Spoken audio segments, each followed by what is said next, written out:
मन को स्थिर कैसे किया जाए। मन तो भगवान में लगता ही नहीं।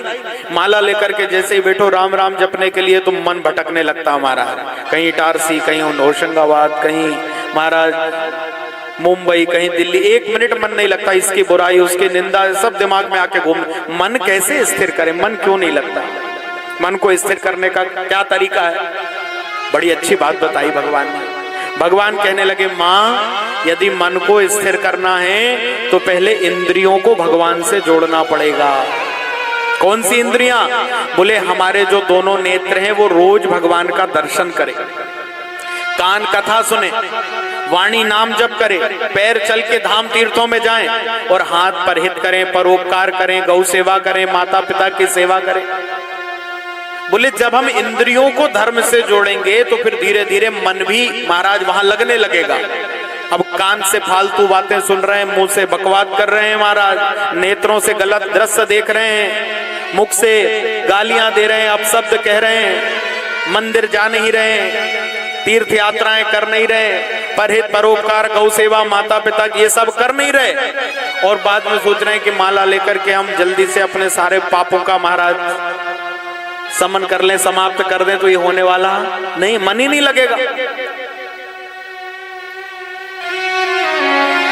हम भगवान से सब कुछ चाहते हैं कि हमारे घर में प्रभु सब सारी सुख संपत्ति ऐश्वर्य धन सब आ जाए, आरोग्यता हो जाए, लेकिन भगवान को देना कुछ नहीं चाहते। आप कहोगे देना, तो बोले आपके रुपये पैसे से उसको कोई मतलब नहीं है, आपके धन दान से कोई लेना देना नहीं है, वो तो आपका अंतर मन चाहता है, आपके भाव चाहता है, आपके अंदर का प्रेम चाहता है। आरती की थाली प्रतिदिन दीप जलाया और जोर जोर से भगवान के सामने कहेंगे, सुख संपत्ति घर आवे, कष्ट मिटे तन का, स्वामी कष्ट मिटे तन का,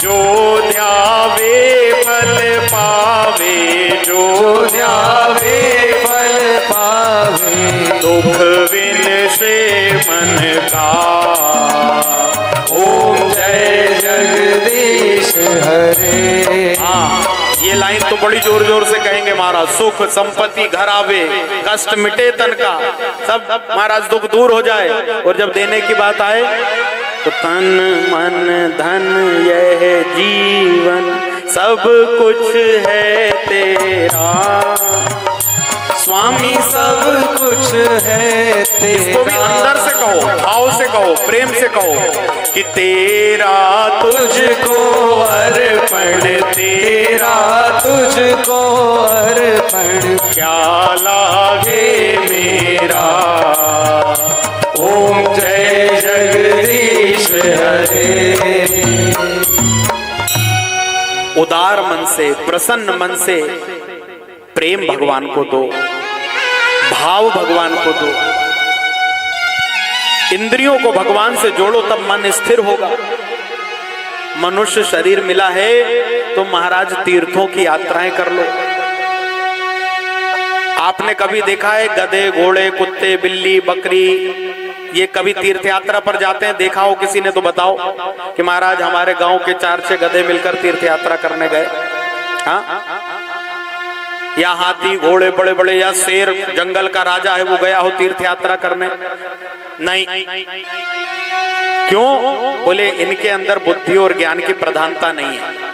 ये केवल अपना परिवार बच्चे पैदा कर सकते हैं, खा सकते हैं, सो सकते हैं, इतना ही बाकी जीव है। लेकिन मनुष्य बुद्धि और ज्ञान की प्रधानता होने के कारण 84 लाख योनियों की सर्वश्रेष्ठ मानव योनि मनुष्य हमको मिली है। और यदि हम भी इन्हीं की तरह घर धंधे में लगे रहे, गधे के जैसे दिन भर काम कर रहे हैं, कौए के जैसे कुत्ते के जैसे महाराज बातचीत लड़ाई झगड़े कलह किटकिट में लगे हुए हैं, अभिमान बड़ा हमारे अंदर आ गया, ऊंट के जैसा मुख उठाकर चल रहे हैं, भक्षा भक्ष कहीं से भी जो भी आए सब ग्रहण कर रहे हैं, बच्चे पैदा कर रहे हैं, परिवार पाल रहे हैं, यदि इतना ही हम करते रहे तो हमारे में और पशु में क्या अंतर रहा? एक बार विचार करना। यदि भगवान ने मानव तन दिया है तो इतने तीर्थ हैं, धाम हैं, ज्योतिर्लिंग हैं, जब तक शरीर से बन रहा है महाराज यात्राएं करो।